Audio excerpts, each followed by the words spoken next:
and welcome to the Open Leadership Podcast. I'm your host, Shubnur Shah, and today, as always, we have a very special guest.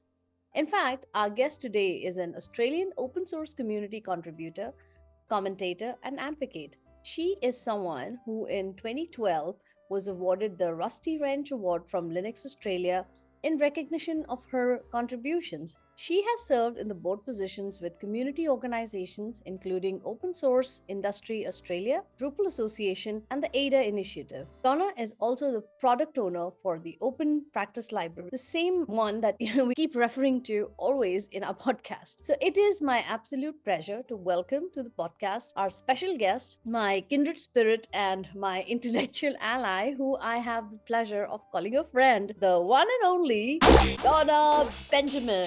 Welcome, Donna. Thank you, Shabnor. That's such a lovely intro. Yeah, look, it's an absolute pleasure to join you on your podcast, and we get to talk about one of our favorite topics of open leadership. So I'm very pleased to be here. Thank you. Thank you. It's such a delight to have you here. Today, I think finally because we've been talking about the open practice library so much in relationship to open leadership, I'm so happy to have you here because we can actually go in depth into everything related to open practice library. Awesome. Well, I'm even wearing my open practice library scarf today, so I'm on brand. Oh, look at that. Yeah. That's fantastic. This is actually the open practice library scarf. Yes, I'm wearing my open practice Amazing. library scarf as part of our, one way of contributing is to help spread the word, right? So wear it with pride. Okay, so the open practice library was started not by me. I wasn't there at the beginning. It was started by a bunch of people in the Open Innovation Labs at Red Hat. What this was a collection of human beings who were bringing their own experiences from other places, other workplaces, other communities. They were bringing these to the room, and they wanted to share them. And different people had different experiences, and they said, "Oh, I did this great thing," and someone, "Oh, that's really cool. How do you do it?" And so that's how it started. So they started creating a list of practices, and they just put it up on a very simple web page so that they could easily share it and enable each other. And that was the birth of the Open Practice Library. From there, it grew. More practices were added over time, and what was beautiful about it is they made a very intentional choice to license those practices with a Creative Commons license, which meant that it was free and open, just like this open source software that we were all kind of, using with our customers. The Open Practice Library was sort of free and open from the get-go. And Tim Beattie was I think the first official product owner of the library, and I think his stamp is very much on OPL, and he said that it's the first time he's been able to create something like this and continue to use it once he'd left Red Hat, because he may have created similar kind of repositories of, practice and knowledge in other places, but they'd always been behind the corporate firewall. So I think this is one of the real kind of key characteristics of the Open Practice Library, if you like, is that it is in the open. The other thing I think is important to note about it is that word practice. There are a lot of things in there contributed by practitioners. So if you use some tool or method or idea or workshop plan or whatever, and you use it and you write it up in your own words and you contribute it to the library under the Creative Commons license, then others are also free to use it. There are things in the library that are proprietary methods, but because it's written by the practitioner who uses it in their own words, they are free to make that choice to contribute it, because it's their expression of that practice. And I think that's one of the questions we often get is, how can this be? And it's like, well, I think this is how it works. It's because it's a practitioner sharing their practice. There might be some things where, people have not been able to share into the library because it is a very proprietary method and you have to be certified before you're allowed to use it. Well, if that's the case, then thanks, but we Yeah. don't need that. There's Yeah. lots of Yeah. stuff that's been very freely shared Yes. and made available. So one of the like unfinished bits of business for the Open Mm, Practice Library is to mhm. go back and make sure that every practice is well attributed to its originator where possible. But there are some things in there that have become so generally used and known Mm, that we mhm. don't know who was the first Oh, person to, for instance, interesting. as an example is um, dot voting or dotmocracy. Yes. Someone called it dotmocracy, but we're not really sure exactly who did that first That's because it's such a interesting. common Yeah. workshop practice. Ah, So there's indeed. things Yes. like that versus Yeah. things like the liberating structures. I think we've only got a couple Hmm. of liberating structures Mm. in OPL, but Yes. there we can say, hey, this is a liberating structure. It's also Mm. shared freely under an open license, so we could Mm. certainly add more. But we're Yes. always very respectful, I think is the Yes. word, to Yes. make sure that we give the credit where it's It's due. due. Yeah, I think that's amazing. And you've been doing such an amazing job as a product owner to keep the momentum with OPL going, because it's a lot of work. I've seen you in action. I've seen people who've managed it, the amount of time and effort it goes to really run it and keep it alive. You need to have a personal passion as well to do so, right? So thank you so much for what you're doing. You're It's so welcome. And incredible. there is a key there. There is a passion there. So it doesn't feel like Yeah. work. Every now and again, Peter says, what are you doing? We used to work. I went, no, it's open practice library. It's not work. So Pete has a competitor there with OPL. That's funny. Yeah, I'm so glad you mentioned, you shared this particular story because it reminds me of our the wonderful leader I admire, a friend, Val Yonchev, and Mm.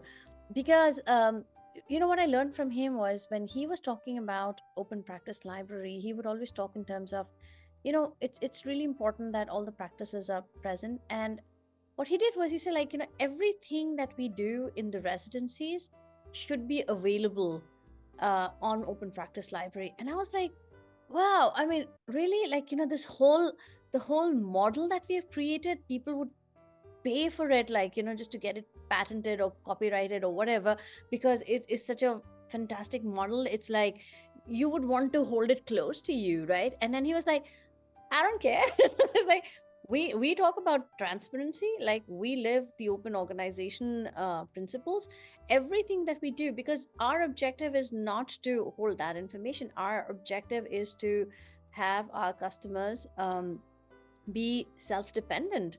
We don't want to create dependencies. That's not our work. We Yeah, create absolutely. technology like that. That's our whole.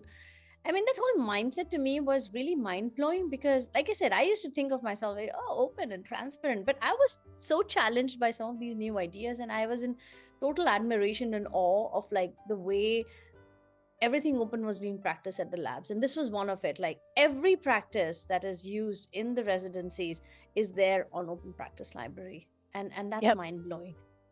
It's Absolutely. and I'm coming from the other perspective of like, Mm. well, of course it is. Like my Yeah, open source yeah. background is like because the value is in it being used. The Yes, value is in it being shared. The value yes, is in people being able to embrace what's there yes. and do what they need to do.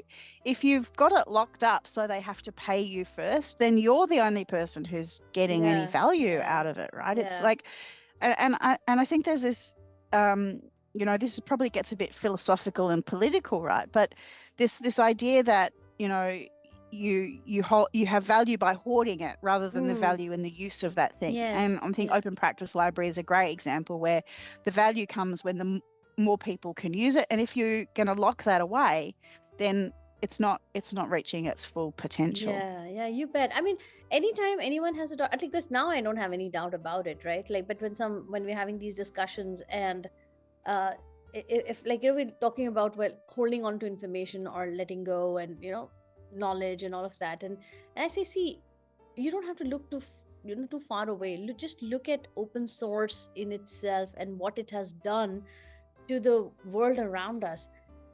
If everything is open and shared and it multiplies and grows, and it's just so rapid and it's so phenomenal. Mm. I mean, I wouldn't have any doubts going that path, but it's a little contradictory to the way we've been sort of, I don't know if you're designed to think like that, or we've been trained to think like that, that what you create you have to protect. And maybe in some cases it's true, like in art, for example, like in, piece of music and things like that. I don't know, they're also breaking barriers there as well. Mm. But I'm always in awe of like what open source has done to the world, and I say, okay. So every time I'm in doubt, I say like, what would what would you do if you were open source? And that just makes it easy. It's a little Yeah, game I play. it's quite radical when you think about it like that, what you've just said, right? It is different because the whole concept of intellectual property Hmm. in the sort of scheme of human development is actually fairly new. Hmm. This idea that, and also very Western. So Interesting. Yeah. it's kind of interesting to think about, it is a default, I think, for many of us, right? The intellectual property, copyright, Yeah. that, you create something, you've got to be very precious. Like, I've got this Mhm. really, really powerful idea, and I've got to Yeah. make you sign an Yeah. NDA before I'll share my Yeah. very precious idea with Yeah. you, My right? I think precious. I think that's quite normal. Yeah, my precious.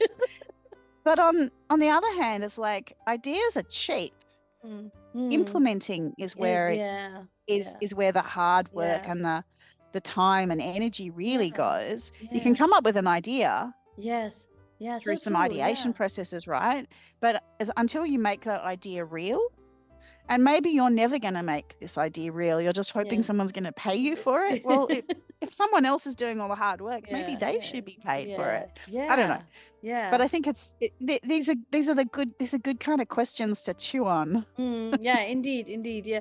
I mean, that's the whole idea. Like, yeah, while you're here, I was wondering if you could like demo the open practice library as well. Oh, there you Very go. happy to do so. Thank you. Yeah, so the Open Practice Library, just openpracticelibrary.com, very easy to find and remember.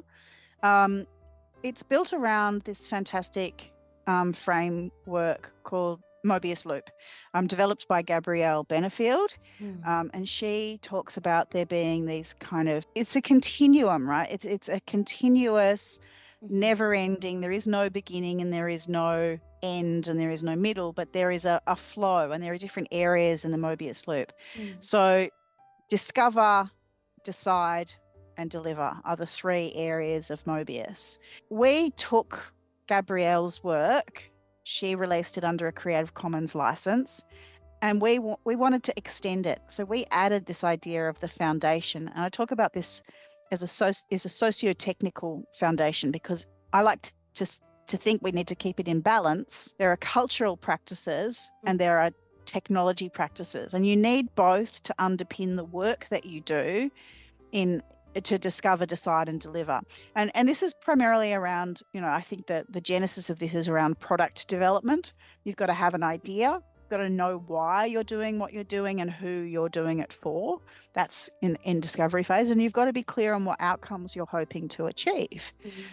As a result of that, you'll end up with a bunch of options to consider, and so then you need to decide what's going to be most beneficial or meaningful to then invest your time and energy and money into then building. And so that then when you move into the delivery phrase or the deliver sort of area of Mobius, where you actually start to build something so that you can test it, and importantly you learn from that test, and at that point in time you're then faced with another decision to decide to either iterate on that, make it better, improve it based on what you've learned, or say, no, that didn't work, we need to go back to the drawing board and really understand again who we're building this for, why we're building it, and how we're going to meet their needs, what outcomes they are looking for. So it becomes this never ending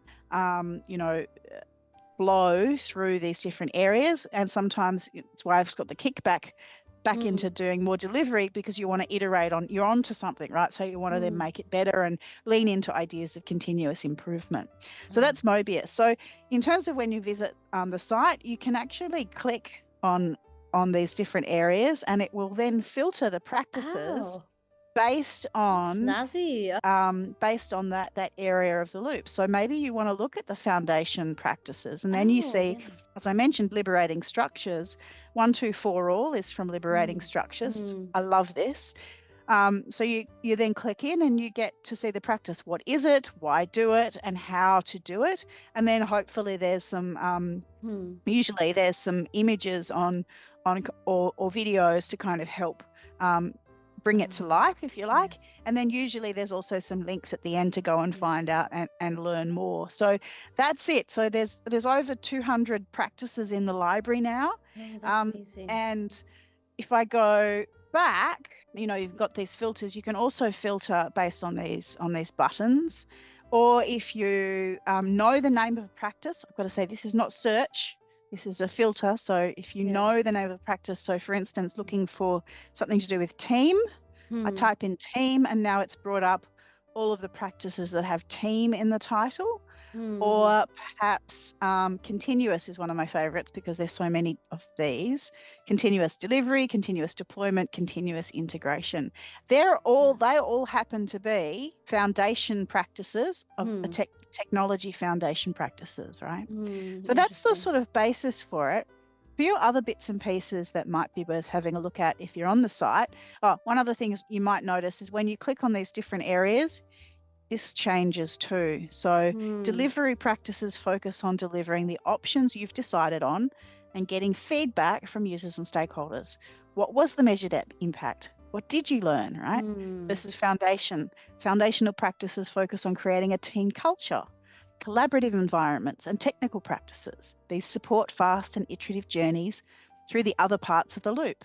Without the foundation, teams cannot reach sustainable, continuous delivery. So it's really nice. All right, one more thing. Over here, you've got another menu. I know this UX is not so great. Some people don't realize this menu is here, but I think this is worth pointing out because it tells you, learn a bit more about us and how we came to be. Oh, I've got to update my numbers there.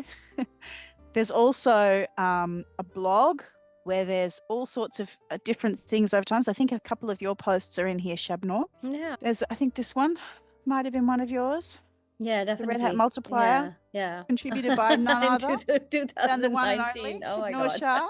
Then we've also got a little note here about, and this is important, contributing. The Open Practice Library is not only free and open for people to use, but also free and open for people to contribute, to copy and to share it. We've got a code of conduct. We've got some guidelines on how to do it. We've got an editorial style. A practice must be empowering, concise, agnostic, and proven. So a bit like Wikipedia says no original research, on the Open Practice Library, we want you to have practiced it. You have to have had a go, not just put in an idea. Again, what I said before, ideas are cheap, but it's the implementing them and being able to go a step beyond having just done it yourself to be able to helping others do it too. So we have probably a lot of practitioners. I mean, anybody can be a practitioner. So if you are, whichever role you're in and you've been using a certain practice, like to either collaborate or to take decisions, feel that there's something that's not on the Open Practice Library. So what we are saying is that anyone listening, anyone interested is welcome to share that as long as they're following this code of conduct, following the norms of Open Practice Libraries. Yes, the guidelines. Yep. Yeah, if I go back to contributing, I think this is quite good, right? See our editorial style, that provides that good starting point. So you can have a look at our editorial style. And the code of conduct is more about how we want to treat each other, probably less relevant to contributing a practice itself, but when we interact, that kind of comes into play. I think the other thing, though, is that we're on GitHub. So if you see a problem with the library or you've got an idea that you want to share, you can go to GitHub, and I'm just going to open that. And we've got all of these issues. We've got some discussions where you can get involved in various conversations. We've got some pull requests. There's one there that I need to go and have a look at, clearly. But you can raise an issue. So if you see a bug or you've got a request for something, you can put it in there. But I think really even more important, though, is at the Open Practice Library itself, you can just click Add a Practice. If there's something that's not there and you can go in and log in via GitHub. You need to have a GitHub ID. That's how we use that's how we authenticate. But then it'll take you in and you can say, this is a new practice, and you can sort of see that being created right there. Once I choose a tag, it will put the color in for that particular tag. That's amazing. And It's relatively easy to use. I mean, if someone like me could use it, like I find it really hard to like start using new tools. And but when I started working with OPL, it's just quite intuitive. I would encourage anyone who's a practitioner here, or even if you're not a practitioner, you have a great practice that could be beneficial, go ahead and share it, and then Donna and her team is going to be like reviewing this and qualifying it accordingly. Yeah, exactly. There's one other thing which I think is fun is if you go into a practice and say you see a typo up in the top right, there's an improve this practice button, and you can that's click new, on that. isn't it? No, that's been there for ages. People miss it, right? People miss it. Is you can go in there and you can then go and fix that typo. So just say I wanted to put a full stop at the end of each one of these. I can just go ahead and do that and then click so where save. does it go? So when somebody clicks on improve the practice, are they doing it by themselves, or is it getting directed to the backend team? Yeah, so I've done that right now. So that's in there. It's now in status draft.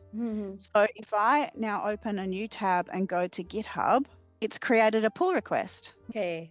Right. So this pull request is now exists. And this is what I would do as a reviewer. I can say, oh, well, what have they changed? I look at files changed and I go, what's different? So it's giving me side by side here. I can see it's highlighted. This has full stops and this doesn't. Okay. Right. So you're able to see the changes and they're highlighted. So I can see that at the code level. Yeah. And then back on the pull request, at the moment it's running tests. It's doing, actually, I could probably show you this. Waiting for Netlify. It's checking some things, and it's then going to go and run a series of tests. So it's done all of this. It's checked out the code, and now it's got a couple of warnings that I might need to look at, and it's waiting for a bit. So it'll take a little bit of time to go through that. And then once it does, it will create what we call a deploy preview. So it will deploy a new version of the site that we can then go and have a look at. We can test to see if that change is good or not. If it's good, then yeah, we can merge it through. And how many issues or pull requests do you normally get? Well, there's 3 open at the moment. Okay. There's been 1,742 closed over time. And we've been going for 6-7 years? Wow. Okay. This version of the site, it hasn't, maybe it has always been. One of the things I've done, which I think is to go and find the very first one. So oldest, the first, well, it's actually number 2, fixed a small typo by our good friend Matt Takani. So there you go. I'll be getting Matt on the podcast as well soon. That'll be a fun conversation too. Oh, awesome. All right. So that's the Open Practice Library. I'll stop sharing now. Or unless you've got any other questions for me. No, this is brilliant. So my question was, of course, thank you for giving us an insight into the back end of Open Practice Library. What a delight it is, right? Just to see the workings of it. I'm in awe as well, Donna, that the amount of time and effort it takes to maintain the Open Practice Library and the thought that goes into it, right? Like I feel so much gratitude for what you do. Thank you so much. And look, it feels it doesn't feel quite right to get all that, because it's such a joy. It feels like a toy for me to play with. It's something that I really enjoy doing. So when people say that to me, I like, it's like a double benefit, right? Because it's such a I don't even think I've got the right word for it, but it feels like such an important thing to live in the world. It needs to exist, and I feel really, really honored to be, its custodian. Indeed. We are grateful that we have you as the custodian of Open Practice Library. Thank you. And Donna, related to that, I just wanted to, I just remember that at one point the OPL was funded, right, by several organizations, and Red Hat included. I'm just wondering, like, is it Is it self-funded at the moment? We set up Open Practice Library on Open Collective, and that's a way for people to be able to contribute money as well as contributing their time directly to the site, or you can contribute practices, or you can contribute on GitHub by helping with the code and issues and stuff. But if you don't, so we talk about time, talent, and treasure. If you can contribute treasure, then we've got Open Collective, which then helps fund it. It's very modest. It doesn't have a huge amount of expenses. We've actually, I have to say, huge thanks to Netlify, who have given us an open source license to provide free hosting for the website, which is great. That's reduced our costs considerably. And we also have a supporting the DNS and email, so there's some small costs associated with that. And we've also got Redbubble, where you can buy swag, which also helps fund. I need to get one of those. So but it is mostly self-funded, and we've got, I think there's about 20 or so people who are contributing treasure to help fund it, and at the moment that certainly covers the costs. However, we don't have huge reservoirs of funding to support redevelopment, for instance, for all the effort that goes into it. So we're either relying on volunteers and the time that they're able to commit, or very small amounts of funding to support some of our small costs. But if we were to do sort of major redevelopment, or we would need to potentially fundraise to cover that. Okay, yeah. So I think it's only fair. So if you're listening up to this point, you're welcome to contribute either your time, but you're also welcome to contribute some funds to the Open Practice Library, so that the efforts around developing and maintaining it can be continued. And how could people contribute or get in touch with you if they want to send money, or if they want to become volunteers? Let me reshare, and I'll bring up Open Collective, because that's probably the easiest way, and we can share the URL in the show notes, I guess. So I think that's now showing. So yeah, Open Practice Library. Here's our financial contributions, and just like with everything open, the whole budget it's all very transparent. So you can choose to contribute a coffee a month, $5 a month, or you can make a one-off donation, or you can choose to contribute more. It's either recurring or one-off. You can see all of the other people who are contributing, and you can see, I think, the budget. I can't remember if I can see this because I've got admin access, but I think it is fairly transparent, so you can get in there and have a look. So opencollective.com/Open Practice Library. Great. And we'll share the links as well. So you're welcome to contribute and support the Open Practice Library. So that would be amazing. Yeah, indeed. Yeah, thank you for what you're doing. So Donna, I'm just being mindful of the time, and of course we can continue. So Donna, I really want to thank you today. Thanks for being here. Thank you for sharing all about Open Practice Library. And what is the best way for people to connect with you? Probably these days, LinkedIn, Donna Benjamin, Australia, LinkedIn. You should probably find me there. Yeah. We can probably again share the link in the show notes. Absolutely. Great. Thank you so much. So I'll share the links to some of the useful resources that we have referenced, including OPL, commoncollective.com, open leadership definitions, and your LinkedIn ID as well. So thank you. And thank you, dear listeners. Please do share your comments and thoughts. So till then, stay well and see you in the next podcast. Thank you again, Donna.